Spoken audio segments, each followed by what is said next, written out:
नमस्कार. इंद्रधनुष्याच्या भागात आपलं हार्दिक स्वागत. आज आपल्या भेटीला एक वेगळा तरुण येतोय की ज्यांनी 18 पुस्तकं लिहिलीत. नुसता लेखक नाही, वक्तृत्व कला ही त्याच्या नसानसात भिनली आहे.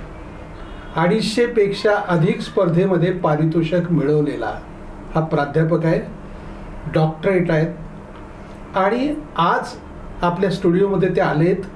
ह्याचा विशेष आनंद असा आहे, राज्यशास्त्र व्याख्याकोश त्यांनी लिहिला आहे. साधारणपणे हे शब्द आता लोक विसरायला लागलेत. व्याख्याकोश आणि ह्या विषयात सलग 3 वर्ष मेहनत घेऊन त्यांनी हा कोश तयार केला आहे. या कोशाच्या संबंधामध्ये थेट आपण डॉक्टर राजशेखर सोलापुरे यांच्याकडूनच जाणून घेऊयात. नमस्कार. नमस्कार सर. साधारणपणे कोश वगैरे विषयामध्ये आजकालची नवी पिढी, कारण लोक वाचतच नाही आहेत, या कालावधीमध्ये तुम्हाला असं वाटलं की आपण एखादा कोश लिहावा, अभ्यासपूर्ण लिहावा, याची प्रेरणा कशी मिळाली? प्रामुख्यानं ज्यावेळेस मी राज्यशास्त्राचा प्राध्यापक म्हणून अध्यापन करायचो त्यावेळेस म्हणजे संकल्पना स्पष्ट करत असताना ती संकल्पना व्याख्येशिवाय स्पष्ट होत नाही. आणि मग कधीतरी वाचनामध्ये अरिस्टॉटल या राज्यशास्त्राचा जो जनक आहे त्याची एक व्याख्येची व्याख्या वाचण्यात आली. व्याख्याची व्याख्या. तर ती व्याख्या अशी आहे की व्याख्या म्हणजे ज्ञानाचा आरंभ आणि अंत होईल. अरे वा. तर तुम्ही व्याख्या वाचली की त्या संकल्पनेचं संपूर्ण ज्ञान हे तुम्हाला प्राप्त होतं. त्या अनुषंगानं असा विचार केला की आत्तापर्यंत माझ्या वाचनामध्ये म्हणजे मराठी, हिंदी आणि इंग्रजीमध्ये कुठेही व्याख्याकोशाचा मला वाचनात आला नाही. स्पष्टीकरणात्मक कोश हिंदीमध्ये, मराठीमध्ये, इंग्रजीमध्ये आहेत, ते वाचलेले पण आहेत. मग आपण असं करू शकतो का की वेगवेगळ्या भाषांमध्ये ज्या व्याख्या आहेत विचारवंतांनी केलेल्या, मग त्या मूलभूत संदर्भ ग्रंथामध्ये कुठेतरी सापडतात, त्या व्याख्या आपण जर एकत्रित केल्या तर, असा विचार पहिल्या सुरू मनामध्ये आला. आणि मग व्याख्याकोशाचं काम मी कोरोनाच्या काळामध्ये सुरू केलं. अरे वा. आणि खरं तर आज आपण पाहतो की आंतरविद्याशाखीय अभ्यास सुरू झालाय. होय. म्हणजे कोणत्याही एका विषयाचा तुम्ही स्वतंत्र अभ्यास करू शकत नाही. राज्यशास्त्र, इतिहास, समाजशास्त्र, भूगोल, अर्थशास्त्र, वृत्तपत्र विद्या, मानसशास्त्र, संरक्षणशास्त्र, अशा सर्वच विषयांना उपयोगाचं होईल असं आपण काहीतरी लेखन केलं पाहिजे. आणि कोशाची परंपरा मराठीमध्ये खूप मोठ्या प्रमाणामध्ये आहे. आपण जर पाहायला लागलो तर अनेक विचारवंत असं मानतात की भारतीय भाषांमध्ये आणि जागतिक भाषांमध्ये जेवढे कोश निर्माण झाले नाहीत त्याच्यापेक्षा कितीतरी जास्त कोश मराठीमध्ये निर्माण झाले. अरे वा. आणि त्याच्यामुळं असा विचार झाला की आपण एक परिपूर्ण असा व्याख्याकोश तयार करूयात. आणि त्या दृष्टिकोनातून मी कोरोनाच्या काळामध्ये लिहायला सुरुवात केली आणि 3 वर्ष जवळपास लागली हा कोश पूर्ण करायला. आता हे व्याख्याकोश म्हणजे वेगवेगळ्या विषयांच्या व्याख्या ना? आता कसं आहे, मी 511 शब्द निवडले. बर. हा. तर 511 शब्दांमध्ये हा व्याख्याकोश विस्तारलेला आहे. अच्छा. म्हणजे अ ते ज्ञ पर्यंतचे असे 511 शब्द आहेत. बर. तर त्याच्यामध्ये काय समजा, आता एक उदाहरण मी सांगतो, स्वातंत्र्य या शब्दांच्या व्याख्या. अच्छा.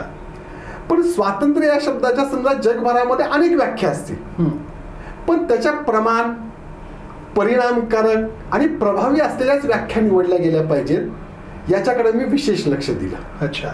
आणि ते करत असताना समजा नवीन एखादा वाचक आहे जो ज्याचा राज्यशास्त्राशी संबंध नाहीये, बरोबर, एक साधारण वाचक आहे, पण त्याला स्वातंत्र्य समजून घ्यायचंय, तर त्याने स्वातंत्र्याच्या व्याख्या वाचल्या 4-5 आणि त्या शब्दाची व्युत्पत्ती वाचली की त्याला स्वातंत्र्य म्हणजे काय कळालं पाहिजे. हा विचार करून हा कोश तयार केलेला आहे. अरे वा.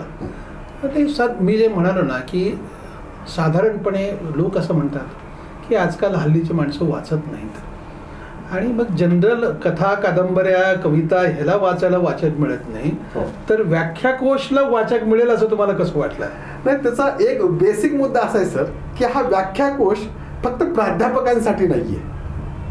हा व्याख्याकोश राज्यकर्त्यांसाठी आहे, राजकीय कार्यकर्त्यांसाठी आहे, पत्रकारांसाठी आहे, सामाजिक कार्यकर्त्यांसाठी आहे, जे स्पर्धा परीक्षा करत आहेत त्यांच्यासाठी आहे.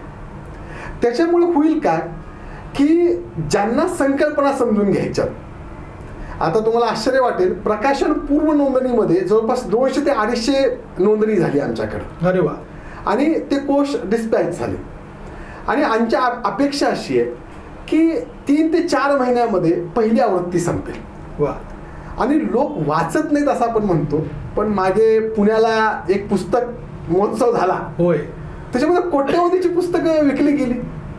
आज लोक म्हणजे आपण पाहतो की एक काळ येत असतो सर, एक टीव्हीचा काळ होता, एक वर्तमानपत्राचा काळ होता, आज मोबाईलचा आहे.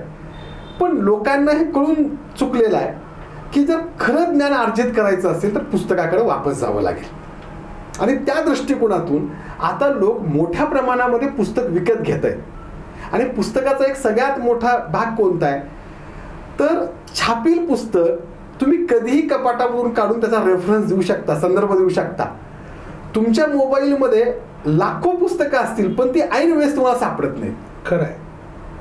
त्याच्यामुळं वाचन बंद झालं, वाचन संस्कृती संपली, अशा पद्धतीची जी वावडी उठलेली आहे त्याच्यामध्ये बराच तथ्यांश दिसत नाही असं मला वाटतं. दुसरं, आता हे जे तुम्ही म्हणालात की म्हणजे अगोदर प्रकाशन पूर्वच 200-250 खपलेत, काही मान्यवरांच्या प्रतिक्रिया आल्याचं मला कळलंय की साधारण सुहास पळशीकर हे काही साधी व्यक्ती नाहीये किंवा दिलीप करंबेळकर हे साधी व्यक्ती नाहीये. आणि तुम्ही विश्वकोश मंडळाचं पण सदस्य म्हणून काम केलंय, तर ह्या मान्यवरांच्या ह्याच्याबद्दलच्या प्रतिक्रिया काय सांगा. म्हणजे मला आश्चर्य वाटतं की ज्यांच्या ज्यांच्या हातामध्ये हा कोश पोहोचला, राज्यशास्त्र व्याख्या कोश, त्या सर्वांनी पहिली तर प्रतिक्रिया अशी दिली की अशा पद्धतीची एक वेगळी कल्पना ही पहिल्या सुरूच अंमलात आलेली आहे. म्हणजे अरुणचंद्र पाठक सरांची प्रतिक्रिया मला अधिक बोलकी वाटते. ते असं म्हणाले की हा एक प्रकल्पाचा विषय आहे आणि एका व्यक्तीनं अशा पद्धतीचा प्रकल्प तयार करावा आणि तो प्रत्यक्षात आणावा ही कल्पनाच मुळामध्ये नवीन आहे. आणि त्या अनुषंगानं आता वेगवेगळ्या विषयांमधले व्याख्याकोश तयार होतील. म्हणजे आतापर्यंत स्वतंत्र व्याख्याकोश नाहीये, बरोबर, स्पष्टीकरणात्मक कोश आहेत त्या त्या विषयामध्ये, त्या त्या ज्ञानशाखेमध्ये.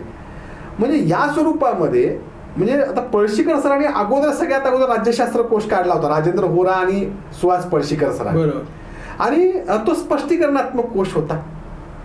परंतु अशा पद्धतीचा कोश, व्याख्याकोश हा त्या कोशापेक्षा वेगळा आहे. आणि मग आता आपण पाहतोय की जे नवीन अभ्यासक आहेत, नवीन विचारवंत म्हणतो आपण, त्या सगळ्यांना या पद्धतीचा व्याख्याकोश उपलब्ध झालाय आणि त्या माध्यमातून हजारो पुस्तकांमधल्या विखुरलेल्या व्याख्या ह्या एकत्र मिळालेल्या आहेत. हीच मोठी गोष्ट आहे. नाही राजशेखरजी, तुम्ही ज्या पद्धतीनं ती मेहनत घेतली आहे, खरं म्हणजे असा एक वेगळ्या विषयामध्ये शिरून नवं काही हे करणं, आणि जे सुहास पळशीकर तुम्हाला म्हणाले की तुम्ही आता नवे लेखक निर्माण करू इच्छिता यातून, की वेगवेगळ्या, आता मला हे सांगा की असे किती विषय आहेत की ज्यात आणखीन संशोधनाला तुम्ही जी मेहनत घेतली त्याला वाव आहे. सर खरं तर पाहिलं तर एखादी ज्ञानशाखा हा अथांग समुद्र आहे ज्ञानाचा. त्याच्यामध्ये काही बिंदूच आपण फक्त अर्जित करू शकतो. खरं आहे. म्हणजे राज्यशास्त्राचा सुद्धा संपूर्ण व्याख्याकोश आहे असा मी दावा करू शकत नाही किंवा कुणी करू शकणार नाही. बरोबर. फक्त 511 संकल्पनांच्या अनुषंगानं त्याचा विचार केलेला आहे आणि त्या अनुषंगानं जवळपास 450 पृष्ठांचा तो कोश झालेला आहे. पण याच्यापेक्षा मोठ्या प्रमाणामध्ये काम होऊ शकतं जर ते समूहामध्ये केलं गेलं. आता खरं तर याच्या अगोदर जर आपण बघितलं तर मराठी विश्वकोश निर्मिती मंडळानं विश्वकोश काढले, बरोबर. त्याच्यानंतर महादेव शास्त्री जोशी यांनी संस्कृती कोश काढले, डायमंड प्रकाशननी काही ज्ञानशाखांचे कोश काढले, राज्यशास्त्र कोश वगैरे, साधना यांनी काही काढले, तर्कतीर्थ लक्ष्मण शास्त्री ते विश्वकोशाचं काम केलं. त्याच्यानंतर विवेक या साप्ताहिकानं अनेक व्यक्ती विशेष असलेले कोश काढले, चरित्र कोश काढले, बरोबर. म्हणजे आपण पाहतो की कोशाचं काम हे इतकं भव्य आणि दिव्य आहे की त्याच्यामध्ये प्रत्येकजण काम करू शकतो. मला असं वाटतं की अर्थशास्त्रामध्ये, समाजशास्त्रामध्ये, इतिहासामध्ये आता वेगळ्या स्वरूपाची, आता आधुनिक संकल्पना खूप बदलल्या आणि त्या आलेल्या नवीन काळामधल्या नवीन संकल्पना घेऊन नवीन लेखन व्हायला पाहिजे आणि ते लेखन आंतरविद्याशाखी झालं पाहिजे, म्हणजे त्याचा उपयोग सर्वच ज्ञानशाखांना होऊ शकतो. आणखीन एक माझ्या मनात प्रश्न असा आला की साधारणपणे लिहिणारे लेखक जे आहेत ना, कधी मेहनत करतात की आपल्याला समोर काहीतरी दिसतंय की ह्याच्यातून मला 4 पैसे मिळणार आहेत, मला शासनाची कुठली तरी स्कॉलरशिप मिळाली आहे, त्याचं अनुदान मिळाले आणि मग माणसं कामाला लागतात. असं समोर डोळ्यासमोर काहीही नाही, कोणाची 1 रुपयाची मदत नाही आणि स्वतःच्या मेहनतीवर हे करायचं, ही जिद्द, ही प्रेरणा, ही तुमच्यात कशी आली आणि ती कशी टिकतीये? सर, सगळ्यात महत्त्वाची गोष्ट जर आपण पाहिलं तर मी ज्या विषयामध्ये पदव्युत्तर शिक्षण घेतलं आणि आज नाही म्हटलं तरी त्या विषयाच्या अनुषंगाने मी अध्यापन करतो गेले 20-21 वर्षापासून, त्याच्या अनुषंगाने काही पुस्तकं लिहिली, काही व्याख्यानं देतो, त्या विषयाचं माझं काहीतरी देण आहे. वा. आणि मला असं वाटत नाही की तुम्हाला ज्ञान अर्जित करण्यासाठी आणि ज्ञान वितरित करण्यासाठी एका नोकरीची गरज लागते. त्याच्या पलीकडे जाऊन आपण विचार केला पाहिजे की मला त्या विषयाच्या अनुषंगानं काही अर्जित करता येईल का, मी एखादं काम केल्यानंतर येणाऱ्या काही पिढ्यांना, काही लोकांना त्याचा उपयोग होईल का. जर असाच विचार आमच्या मागच्या पिढीने केला असता तर जे पाझरत आलेलं ज्ञान आहे ते आमच्यापर्यंत येऊ शकलं असतं का.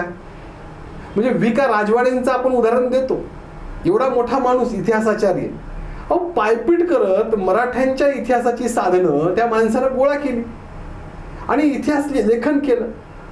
त्याच्यानंतर आपण अनेक इतिहासकार बघतो, म्हणजे आपण साधं उदाहरण बघूया, तिथं आपल्याकडं सुग जोशी नावाचे एक व्यक्ती आहेत. खरंय.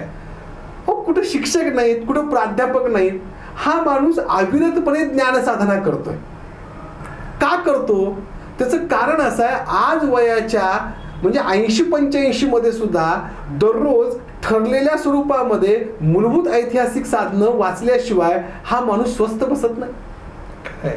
मला वाटतं की माझ्यासमोर ह्या सर्व माणसांचा आदर्श होता आणि म्हणून पैशासाठी, पदवीसाठी, पुरस्कारासाठी या गोष्टीचा विचार न करता माझ्याकडे जे आहे नवीन कल्पना मला जी सुचली आहे ती आविष्कारित झाली पाहिजे, ती मूर्तिवंत स्वरूपामध्ये लोकांच्या हातामध्ये गेली पाहिजे, हा विचार करून व्याख्याकोश तयार केला.